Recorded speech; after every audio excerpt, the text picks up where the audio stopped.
आप सभी का स्वागत है।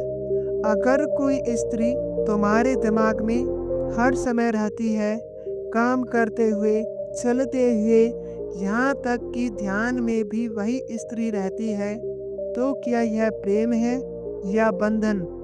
गौतम बुद्ध कहते थे, जो मन पर अधिकार कर ले, वह वस्तु नहीं, बंधन बन जाता है।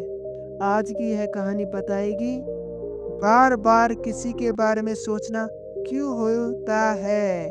कब यह प्रेम नहीं बल्कि बंधन बन जाता है और कैसे अपने मन को इससे मुक्त किया जा सकता है? अंत तक सुनो क्योंकि यह कहानी तुम्हारे मन का बोझ हल्का कर देगी। बहुत समय पहले की बात है, श्रावस्ती के पास चेतवल में गौतम बुद्ध अपने शिष्यों के साथ ठहरे हुए थे। एक सुबह एक युवक आया, चेहरा शांत था लेकिन आंखों में उलझन। युवक बोला, भगवान, एक स्त्री मेरे मन से जाती ही नहीं। मैं उसे पाने की बात नहीं करता, फिर भी मन उसी में अटका रहता है। क्या यह प्रेम है? बुद्ध ने कुछ क्षण मौन रखा। बुद्ध बोले, वत्स, जो प्रेम तुम्हें वर्तमान से दूर कर दे, वह प्रेम नहीं, आसक्ति है। युवक चौंक गया। बुद्ध ने कहा, मान लो तुम्हारे हाथ में एक दीपक है। अगर तुम उसकी लौ को हर समय छूते रहोगे या घूरते रहोगे, तो रास्ता कैसे देखेगे? मन भी वैसा ही है। जब वह एक ही विचार में उलझ जाता है, जीवन का रास्ता धुंधला हो जाता है। बुद्ध बोले, मन उस स्त्री से नहीं जुड़ता, मन उस कल्पना से जुड़ता है जो तुमने उसके बारे में बना ली है। तुम व्यक्ति को नहीं, अपने विचारों को पकड़ कर बैठे हो।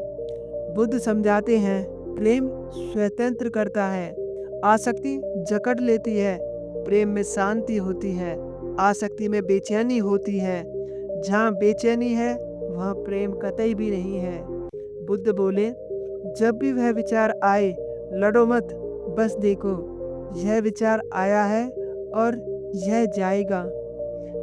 जो देखता है वही मुक्त होता है। युवक बोला, लेकिन भगवान, विचार बार बार आता है। बुद्ध मुस्कुराए, जो आता है वह जाता भी है। तुम केवल उसके जाने को देखना सीखो।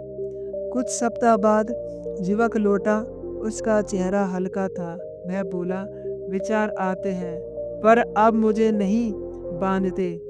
बुद्ध बोले, जिस दिन तुम किसी के बिना भी पूरे हो, उस दिन तुम सच्चे अर्थों में किसी से जुड़ नहीं पाओगे। किसी को याद करना गलत नहीं, लेकिन किसी में खो जाना अपने जीवन से दूर जाना है। मन को मालिक बनाओ, कैदी नहीं। अपने मन को स्वतंत्र रखो और भगवान की पूजा करो। यही सबसे बड़ा कर्म है। किसी की याद में मत जाओ। यह संसार नश्वर है, यहाँ पे कोई अपना नहीं है, तो वो अपने परमात्मा है। उनकी सेवा करो, उनका फल प्राप्त करो और अपने जीवन के बंधन से मुक्त हो। कोई प्यार नहीं करता। अगर आपको यह कहानी अच्छी लगी हो तो अपने दोस्तों के साथ शेयर ज़रूर करें और हमारे चैनल को सब्सक्राइब करना